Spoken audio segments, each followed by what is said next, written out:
Imagina fabricar un auto y que nadie te crea capaz de hacerlo. Imagina que te echen de tu propio proyecto y aún así, termines creando una empresa que cambió el planeta. Henry Ford no inventó el auto, pero hizo algo mucho más poderoso, inventó la forma de producirlo para todos. Y lo más loco es que su éxito empezó con una obsesión que todos creían una pérdida de tiempo. Esta es la historia de cómo un granjero sin dinero se convirtió en el hombre que democratizó la velocidad. ¿Qué tal, gente? Bienvenidos a otro episodio donde desarmamos las historias detrás de los grandes visionarios del mundo empresarial. Hoy vamos a descubrir cómo Henry Ford pasó de ser un aprendiz en una granja a revolucionar la industria mundial y lo más importante, qué principios mentales y decisiones le permitieron lograrlo. Principios que cualquier emprendedor puede aplicar hoy. Así que quédate hasta el final, porque hay un detalle casi oculto en su historia que explica por qué muchas ideas geniales fracasan y cómo Ford evitó ese destino. Henry Ford nació en 1863, en una granja de Michigan. Pero él odiaba la vida rural. Mientras sus padres ordeñaban vacas, él desarmaba relojes para entender cómo funcionaban. Su obsesión no era con el campo, sino con las máquinas. Y cuando vio por primera vez un motor a vapor, algo en su cabeza hizo clic. A los 16 años se fue de casa, solo, con un objetivo: entender cómo funcionaban las cosas que movían el mundo. Trabajó como mecánico, luego en la Edison Illuminating Company, y ahí conoció a su mentor, Thomas Edison. Edison vio algo en él. Lo animó a seguir su idea de construir un motor liviano, y eso fue todo lo que Ford necesitaba para lanzarse. Pero, antes de Ford Motor Company, hubo dos empresas fallidas. La Detroit Automobile Company 1901. Quebró en menos de un año. La Henry Ford Company. Lo expulsaron por perfeccionista e ineficiente. ¿Y sabes qué hizo Ford después? Nada de rendirse. Construyó un auto de carreras. Sí, un auto de carreras.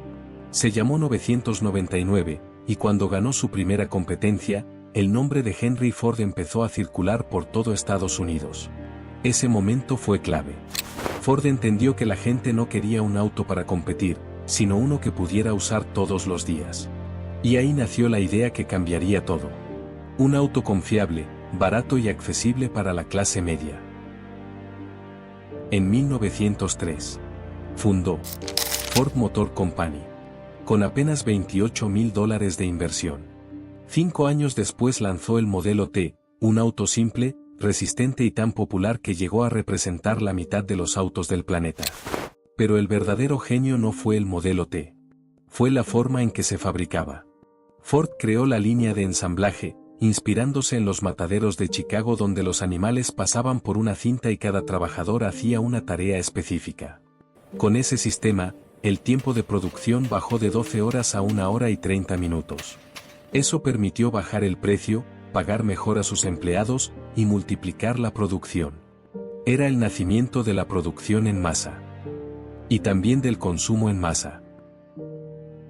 En 1914, Ford sorprendió al mundo cuando duplicó el salario mínimo de sus trabajadores a $5 por día. Muchos empresarios lo trataron de loco. Pero esa decisión fue una jugada maestra. Los empleados se convirtieron en sus propios clientes. Podían comprar el auto que ellos mismos fabricaban. Y eso creó un círculo perfecto entre producción, trabajo y consumo. Sin embargo, Ford también tenía un lado oscuro. Odiaba el cambio. Cuando el resto de las empresas empezó a innovar y ofrecer autos más modernos, él insistió en seguir con el modelo T. Su frase lo dice todo. El cliente puede tener el auto del color que quiera, siempre que sea negro. Esa rigidez casi lo hunde. Tardó demasiado en aceptar que el mundo había cambiado. Y cuando lanzó el modelo A, ya no era el rey indiscutible. El problema es que el público sí quería cambio. La gente buscaba variedad, estilo y modernidad. Y Ford tardó demasiado en entenderlo. Sus ventas comenzaron a caer, y su orgullo le impidió reaccionar a tiempo. Su hijo Edsel, que tenía una visión más abierta, trató de convencerlo de modernizar la empresa, pero las discusiones entre ambos eran constantes. Ford no quería soltar el mando. Veía el progreso como una amenaza a su legado. En paralelo, su relación con los sindicatos y los trabajadores también empezó a deteriorarse. Su obsesión por la eficiencia lo llevó a imponer reglas estrictas en las fábricas. Contrató supervisores para vigilar la conducta de los empleados incluso fuera del trabajo. Lo que había sido una empresa modelo para la clase obrera se transformó en un ambiente de miedo. A pesar de todo, en 1927 aceptó finalmente que el modelo T había cumplido su ciclo. Ordenó detener la producción y presentó el modelo A, un auto renovado y más moderno. El público respondió bien, pero ya no era el mismo escenario. La competencia había aprendido de sus métodos y ahora lo superaban en ritmo y diversidad. El hombre que había enseñado al mundo cómo producir en masa había quedado atrapado en su propio sistema. Su resistencia al cambio lo hizo perder el liderazgo que él mismo había creado. Aún así, la huella que dejó fue tan profunda que ninguna caída podía borrarla. Y aunque su reinado comenzó a desmoronarse, la historia de Henry Ford no termina con su declive, sino con una lección que sigue siendo tan poderosa hoy como hace un siglo. Una lección sobre visión, ego y el precio de construir un imperio. Henry Ford cambió el curso de la historia. No solo fabricó autos, fabricó una nueva forma de pensar.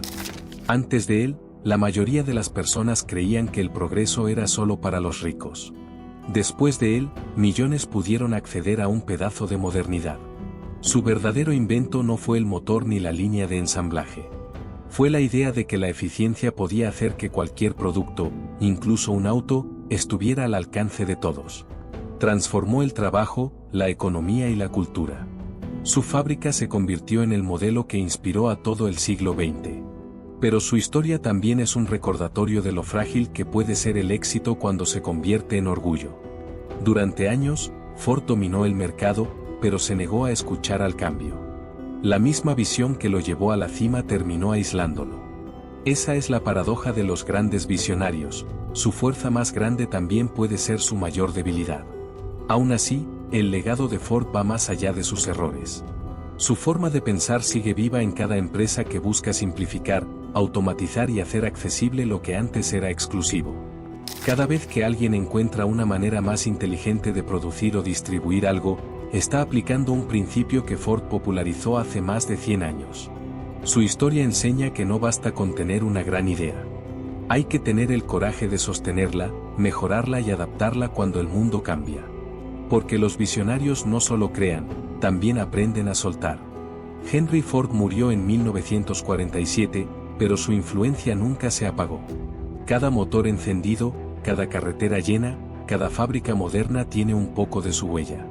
El hombre que empezó desarmando relojes en una granja terminó moviendo el planeta entero. Y al final, su historia deja una lección clara. La innovación no es un golpe de suerte, es una forma de mirar el mundo. Y esa mirada, cuando se combina con trabajo y propósito, puede transformar incluso lo imposible. Si te gustó esta historia y querés seguir explorando cómo los grandes emprendedores cambiaron el mundo, suscríbete y activa la campanita. Deja en los comentarios qué otro visionario te gustaría que analicemos y si querés aprender de sus errores tanto como de sus aciertos. Nos vemos en el próximo video.